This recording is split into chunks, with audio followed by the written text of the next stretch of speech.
Hello everyone, remember this thing from the last video? This is the reaction control system, or RCS.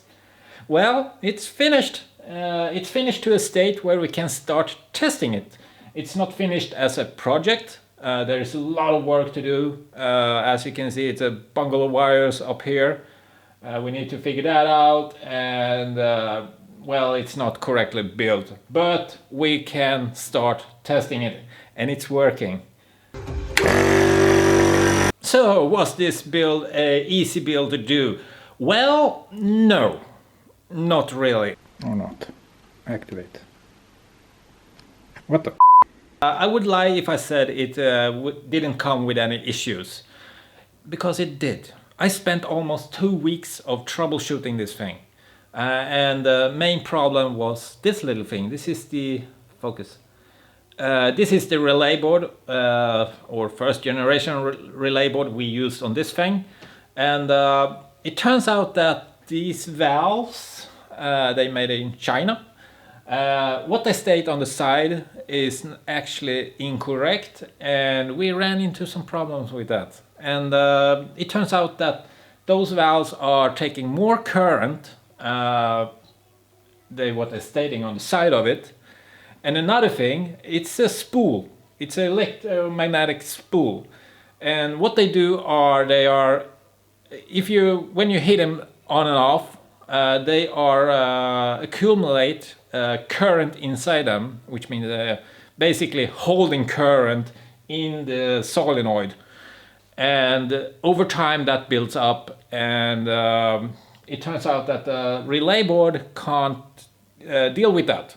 So it works a couple of times and then jammed. Still 12-volt power supply on. It stopped. And we ran into that problem a couple of times with this one. And I did this for, exactly 2 weeks now. Until I called my good friend, and he's a great engineer in electronics. And so he gave me advice to do some changes on it. Okay, so let's go handheld, and I will start saying that don't mind the rat nest of cables on this thing. This is just a test article, so we are developing the system on this, so don't mind the cables. Okay, so the issue was the relay board, as I showed you earlier. Those two is the new ones, and the reason why I changed them out is because of 2 reasons. One of them is the power supply. Normally Arduino boards taking its power directly from the board, and that controlling both the control circuit and the relays.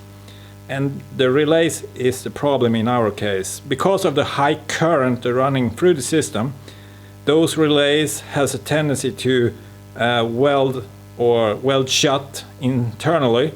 So what I wanted is a relay board with a separate power supply for the relay.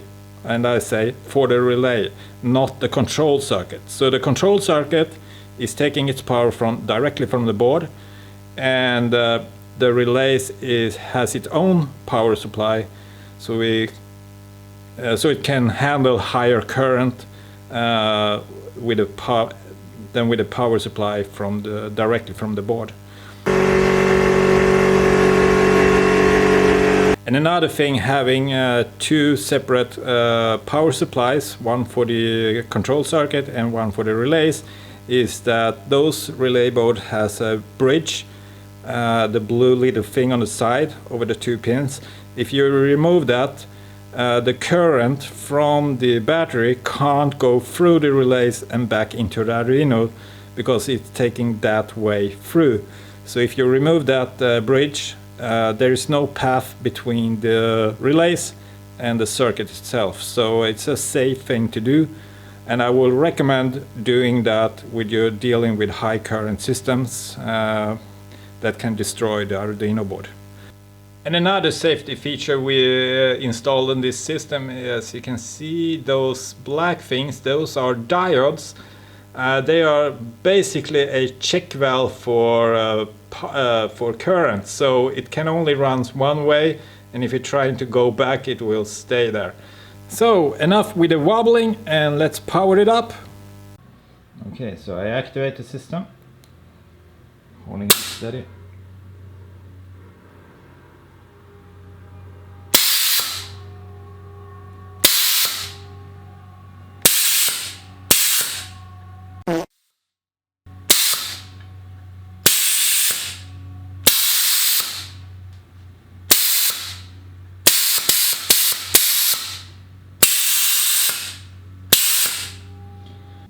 Okay, so the system works pretty well. It's far from finished, so it's in the beginning of its development. But there's small things that I need to change both in the software and also on the electrical side. But overall, the system works just fine. And yeah, I'm looking forward to develop this system for a much more high power system, so we can control the rocket during flight. But I'm really happy with this result, and that's it for this video. So without further ado, see you in the next one.